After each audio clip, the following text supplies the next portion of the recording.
What's up, Myron? What's up, man? How are you? Good. How you doing?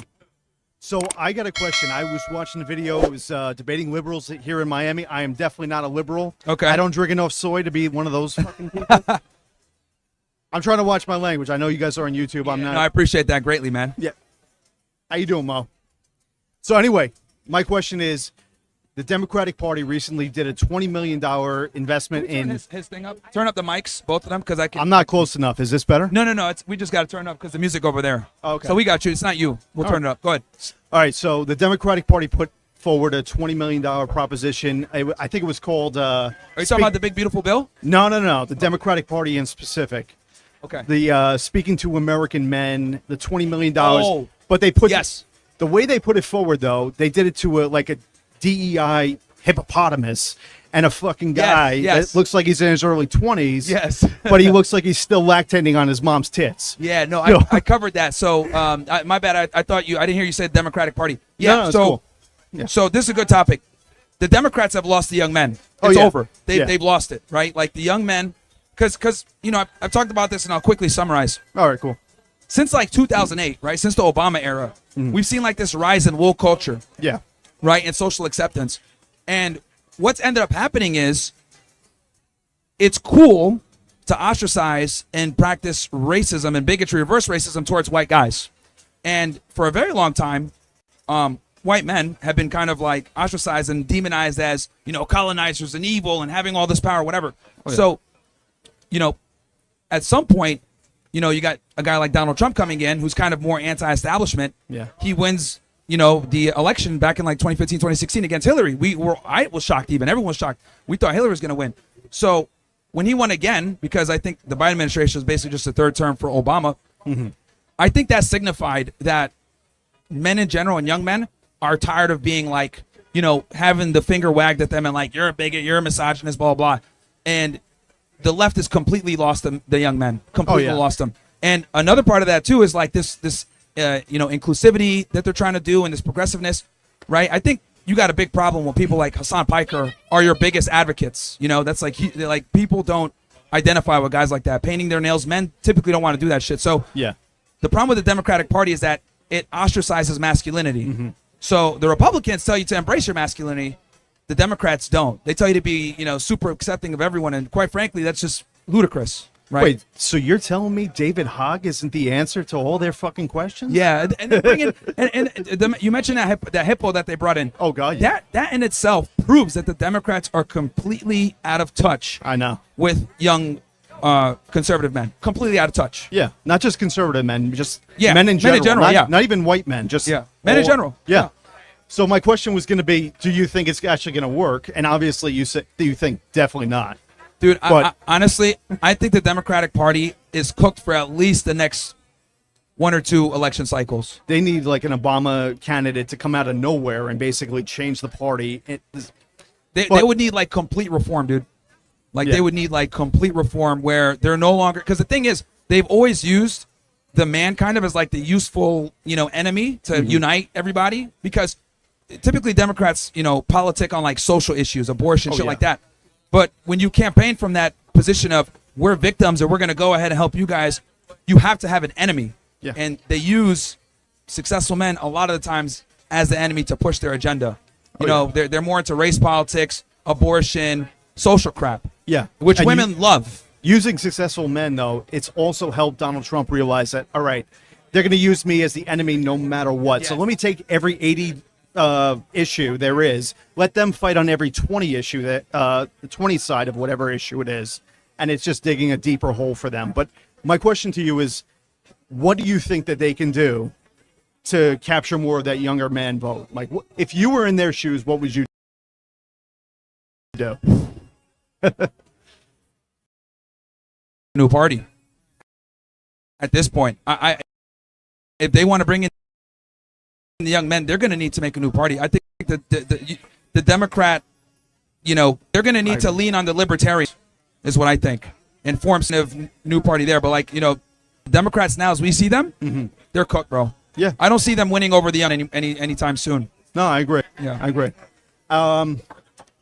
So the guy that was just up here was talking about October 7th. I don't. I see. We got. How's the line? Okay, line. How many in line? All right. You want Last question, and then we'll. All right, cool. Here. The biggest contention I have with a concert with civilians there, like, Well, they did attack military targets. That's how they were. The response time from the IDF was so slow because they took out a lot of the radio towers and the command posts. okay, That's actually why it took so long and why the IDF was so discombobulated when they actually came in to deal with stuff. This is why the helicopters were shooting the wrong people. This is why the tanks were shooting into the kibbutzes.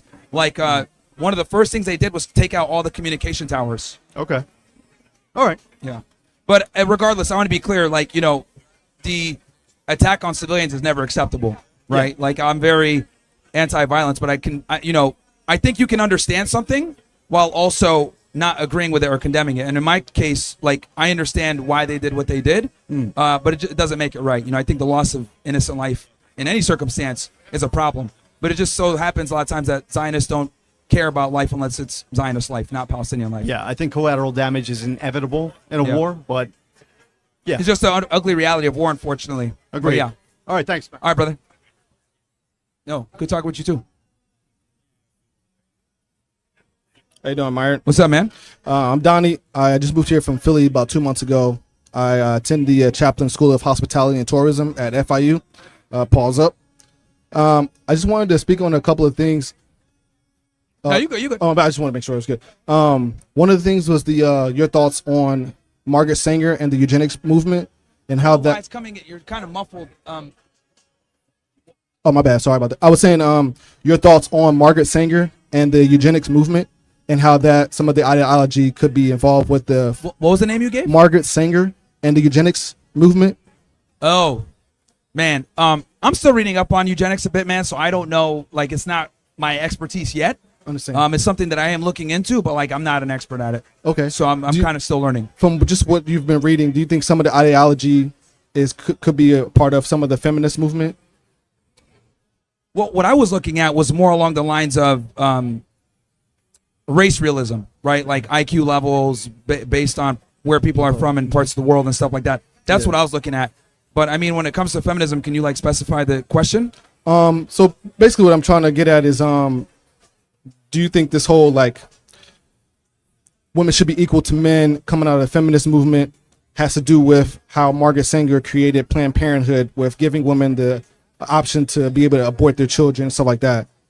Well, I think women are inherently not equal to men, and I think that's the problem. Okay. So, it's like, this whole concept that women are equal to men is like putting a square peg in a round hole. Right. It just doesn't work. So, the whole concept is flawed when it comes to egalitarianism, right? Just like with communism, right? It doesn't account for human error, differences between the way people think, or in this case, genders.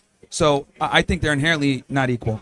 Got it. And so I guess my question would be for you, what would be for both men and women to, because I've seen some of your videos and I support what you guys do.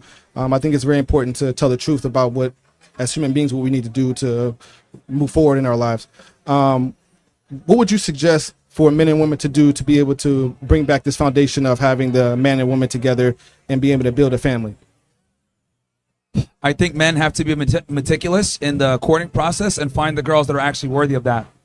Because unfortunately, a lot of women will say they want that on paper, Right. but behave completely opposite. Right? I always say a lot of women want to get married, but they don't want to be wives.